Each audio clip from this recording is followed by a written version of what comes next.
Rajin sekolah nggak pinter-pinter? Apa yang salah dengan pendidikan di Indonesia? Halo Goodness Hunters, gimana kabar kalian semua? Mudah-mudahan selalu sehat dan bahagia ya, amin. Seperti biasa pada video kali ini, Dewa Education ID akan membagikan konten yang pastinya akan memberikan inspirasi yang baik untuk kamu. Dan pada episode kali ini, Dewa Edu bakal ngebahas topik yang mungkin sering seliweran di otak kamu, persis kayak si mantan.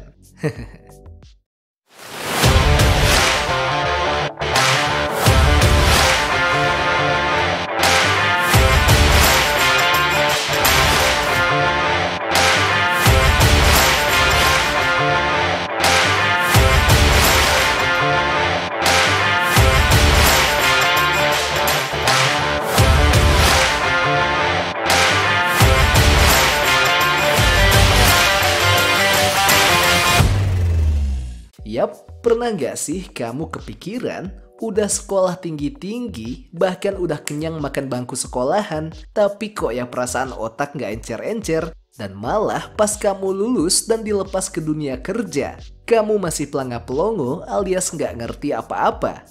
Bahkan rasanya semua yang kamu pelajari pas sekolah nggak kepake saat kamu kerja. Dan bikin kamu harus ekstra berjuang buat survive di kehidupan yang penuh tantangan. Persis kayak di film Hunger Games. Dan kalian juga pasti sering lihat di berita.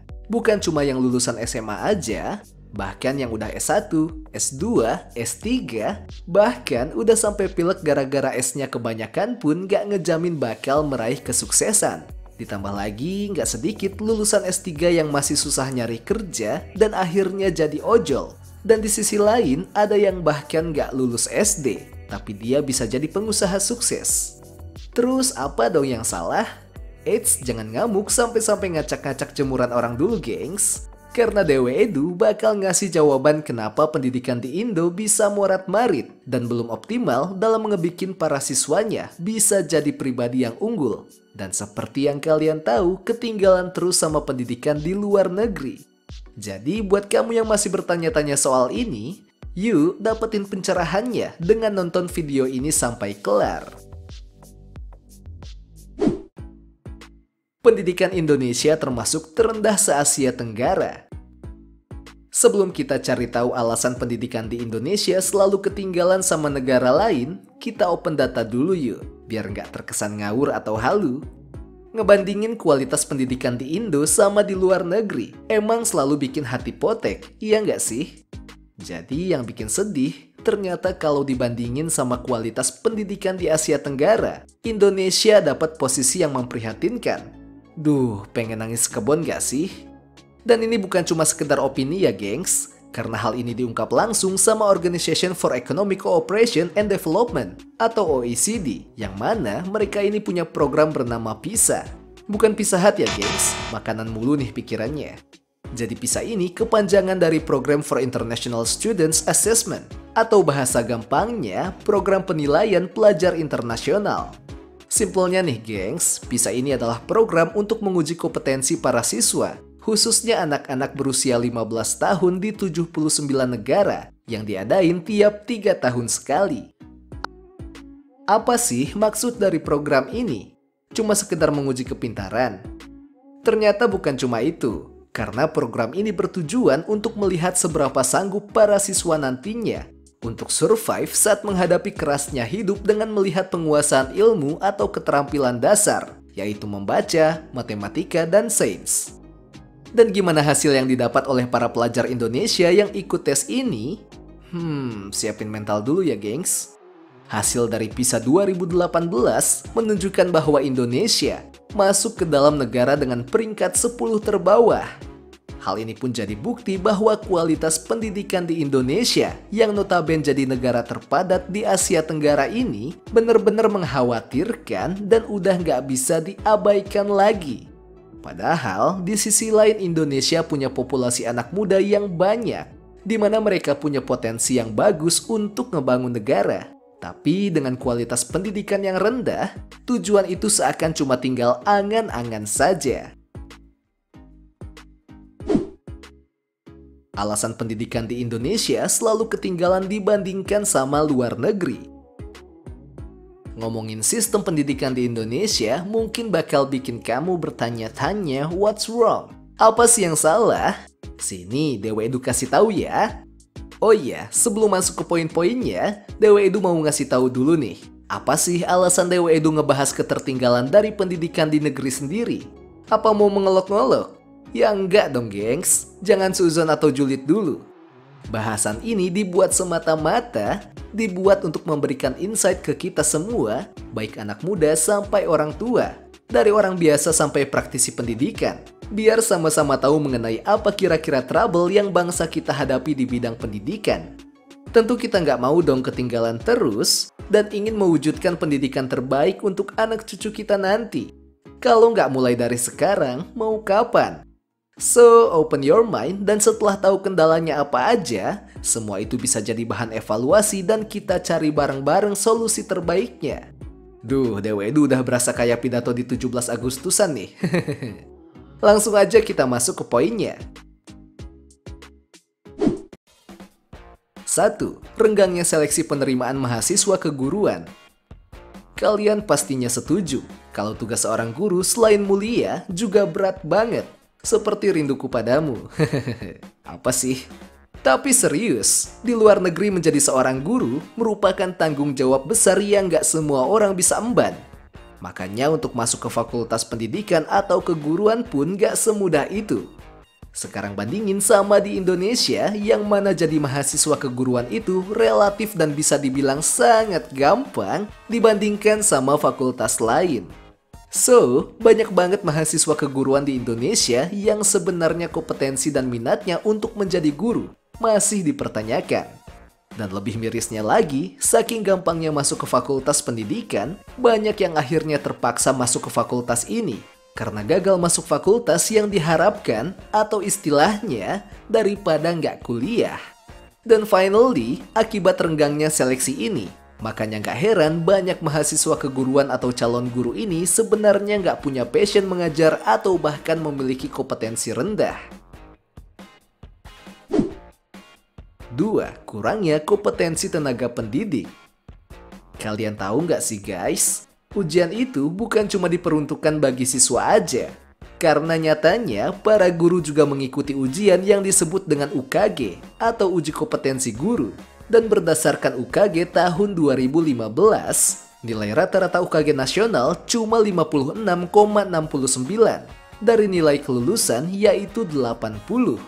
Sementara untuk persentase guru yang lulus cuma 30% yang didominasi oleh guru sekolah swasta dibandingkan sama PNS. Dari sini bisa kita lihat bahwa 70% guru di Indonesia belum lulus kompetensi. Pengen nangis nggak tuh? 3. Kurangnya kesejahteraan guru. Tadi kita habis ngomongin persentase guru yang lulus UKG, dan mungkin bisa bikin kita jadi overthinking. Kok bisa ya sekelas guru aja pas ujian bisa nggak lulus? Faktornya apa? Bisa jadi karena kesejahteraannya kurang. Bisa nggak? Bisa banget. Ngomongin kesejahteraan guru di bumi pertiwi emang harus banyak-banyak istighfar. Bayangin aja guys, di Indonesia masih banyak gaji guru yang cuma 500.000 per bulannya, dan itu pun dibayarnya 3 bulan sekali. Hal ini banyak berlaku sama guru honorer di mana mereka harus menjalaninya selama bertahun-tahun. Kalian bisa bayangin hidup dengan 500.000 per bulan. Dan mungkin banget ini juga yang bikin para guru kurang total dalam mengajar. Karena memang dengan gaji serendah itu, sebagai guru dengan segudang tanggung jawab nggak sebanding banget ya kan? Beda sama di luar negeri, yang mana profesi guru menjanjikan kesejahteraan yang tinggi dan dihargai. Sehingga wajar aja berisi orang-orang unggulan dan istilahnya gaji mereka cukup buat makan makanan bergizi. Biar asupan nutrisi ke otak juga lancar. 4. Jam belajar terlalu lama. Nah, beralih ke sistem pendidikan. Dulu zaman kita masih kecil, sekolah itu mulai jam 7 dan kalau udah jam 12 ya pulang. Jah, kita admin Dewa Edu aja kali ya, kamu enggak. Tapi beneran, kalian juga ngalamin hal yang sama nggak sih gengs? Bandingin dengan zaman sekarang, di mana anak SD aja banyak yang jam belajar di sekolahnya udah kayak pekerja kantoran, yaitu 8 jam per hari. Masuk jam 7 atau jam 8, pulangnya sore jam 3-an. Udah gitu, begitu pulang sekolah nggak langsung pulang, alias langsung les sampai beduk maghrib. Bersyukur banget gak sih anak kecil zaman old yang pulang sekolah masih bisa main layangan atau nyari keong di sawah? Terus apakah ngejamin jam belajar sepanjang itu bikin anak cerdas? Belum tentu Ferguson. Seperti yang dikatakan oleh Profesor Erno August Lehtinen, guru besar pendidikan dari Universitas Turku, Finlandia, bahwa yang terpenting dalam suatu pendidikan adalah kualitas pengajarannya, bukan lamanya pembelajaran. Dan ini valid banget, karena daya tahan siswa untuk belajar nggak selama itu. Dan kalau tiap hari diterapin kayak gini, yang ada otak anak bakal ngeheng dan bukan malah cerdas. Selain itu anak juga rentan stres karena semua waktunya terkuras sama belajar, tanpa ada waktu main atau mengekspresikan diri. Orang dewasa aja butuh me time sama healing, apalagi anak-anak ya kan? 5. Terlalu banyak teori dan tugas yang bejibun. Salah satu kelemahan sistem pendidikan di Indonesia, terutama sekolah negeri, adalah lebih mengedepankan teori, di mana para siswa biasanya lebih dibebanin sama seabrek tugas, PR, dan hafalan. Kalau kamu termasuk Gen Z, pasti ngalamin disuruh ngerjain LKS dari halaman depan sampai selesai, sampai melar tuh jari. Padahal esensi dari yang dipelajari asli nggak dapet. Apalagi kalau jawabnya dibantu sama Mbah Google. Jadi di Indo yang penting hafal rumus, hafal undang-undang dasar, hafal sejarah Sumpah Pemuda, dan lain sebagainya. Tapi sayangnya cuma hafal doang, tapi nggak paham sebenarnya apa sih maknanya. Beda banget sama pendidikan di luar negeri, yang pada beberapa negara bahkan nggak ada yang namanya PR, tugas, atau ujian. Jadi para siswa diajak untuk menggali dan mengasah potensi masing-masing apapun itu, sehingga mereka bisa lebih kreatif dan berpikir kritis. Bukan kayak kamu yang kantongnya kritis. 6. Kesadaran akan pendidikan yang rendah. Ini tuh udah jadi bahasan yang kayak lagi zikir, alias diulang-ulang. Yes, dengan perkembangan zaman yang seedian ini, nyatanya kesadaran masyarakat akan pentingnya pendidikan, terutama di daerah tertentu, masih minim banget. Masih banyak yang beranggapan gak perlu sekolah tinggi-tinggi, yang penting bisa nyari duit. Terlebih anak perempuan, gak sekolah juga kesannya gak apa-apa, karena toh nanti ada yang ngelamar dan menafkahi. Hayo ngaku, anggapan ini sangat familiar di Indonesia. Dan mirisnya inilah pencetus banyak anak-anak yang putus sekolah dan hidupnya berantakan. 7. Anggaran untuk pendidikan yang menguap. Anggaran yang digelontorin pemerintah sebenarnya termasuk gede gengs, yaitu 20% dari APBN. Tapi ya gitu deh, masa harus Dewedu perjelas sih? Masih banyak mafia atau oknum yang akhirnya membuat anggaran pendidikan ini nggak tersalurkan secara merata dan transparan. Gimana enggak, di pelosok aja masih banyak gedung sekolah yang nggak layak, bahkan nggak punya fasilitas yang memadai. Bahkan jangankan gedung, buat nyampe ke sekolah aja, mereka harus jalan kaki belasan kilometer. Negara-negara di dunia dengan sistem pendidikan terbaik. So far, kita udah korek nih, apa aja kendala dari masih rendahnya kualitas pendidikan di Indonesia. Pastinya kalian jadi penasaran, emangnya gimana sih sistem pendidikan di luar negeri? Yuk, intip dari 5 negara yang menyandang predikat sebagai negara dengan sistem pendidikan terbaik di dunia. Check it out. 1. Finlandia. Finlandia merupakan salah satu negara Skandinavia yang dinobatin sebagai negara dengan pendidikan terbaik. Menurut PISA sendiri, generasi muda di Finlandia memiliki kemampuan membaca yang tinggi atau generasi literat. Beda sama di Indo, jam belajar di Finlandia cuma 5 jam. No PR, no tugas LKS, no otak ngebul. Pembelajaran di Finlandia dibuat agar bisa membuat para siswanya betah dan nyaman. Menurut New Nordic, siswa di Finlandia punya keseimbangan yang cukup baik antara sekolah dan waktu luang. Dengan demikian, mereka bisa leluasa mengeksplorasi bakat serta kemampuannya. Bukan cuma itu, para pengajar di sana juga sangat fokus dan menguasai bidangnya masing-masing. Jadi bisa dibilang balance dari sisi apapun. 2. Selandia Baru. Negara yang beribu kota di Wellington ini juga dinobatin sebagai salah satu negara terbaik untuk belajar mengajar. Gimana enggak, Selandia Baru memiliki program wajib belajar untuk anak 6-16 tahun secara gratis. Artinya, negara ini punya akses pendidikan yang cukup memudahkan buat para warganya. Menurut indeks PISA 2018, siswa di Selandia Baru memiliki di atas rata-rata OECD, khususnya di bidang sains dan matematika. Encer banget nggak tuh otaknya? 3. Singapura. Singapura itu negara tetangga yang luasnya hampir sama kayak Jakarta. Tapi walaupun deketan, tapi bagai pinang di belah gunting deh. Karena Singapura terkenal dengan kualitas pendidikannya dan bahkan menduduki puncak di ASEAN. Bahkan menurut indeks PISA 2019, siswa Singapura memiliki skor membaca di atas rata-rata OECD.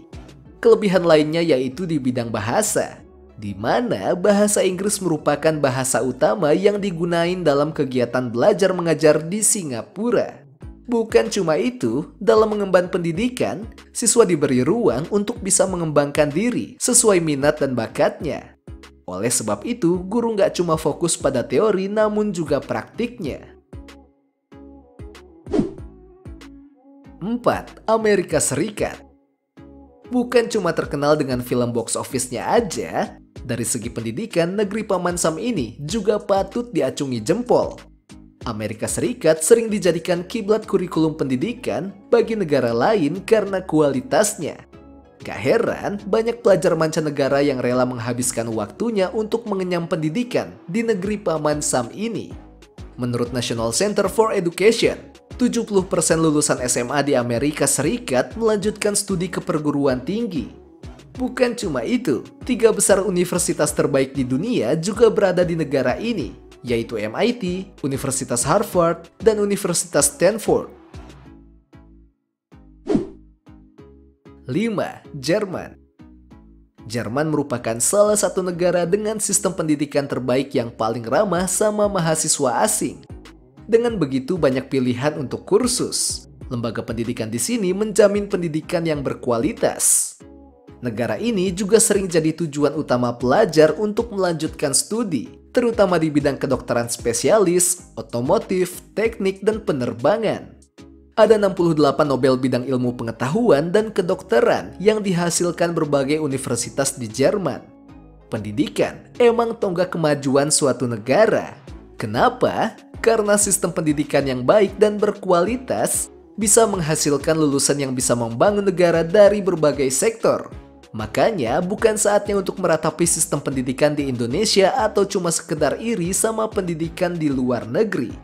Sebaliknya, kita semua, khususnya para pemangku kebijakan dan praktisi terkait, harus menyatukan pikiran dan tekad untuk memperbaiki sistem pendidikan di Indonesia untuk generasi yang lebih baik. Setuju ya?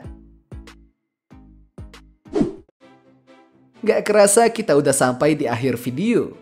Semoga ulasan kali ini bermanfaat dan jangan lupa kalau kamu suka dan terinspirasi dengan video ini, boleh dong kasih like, komen, dan subscribe ke channel ini agar nantinya Dewe Education ID makin semangat bikin konten buat kamu.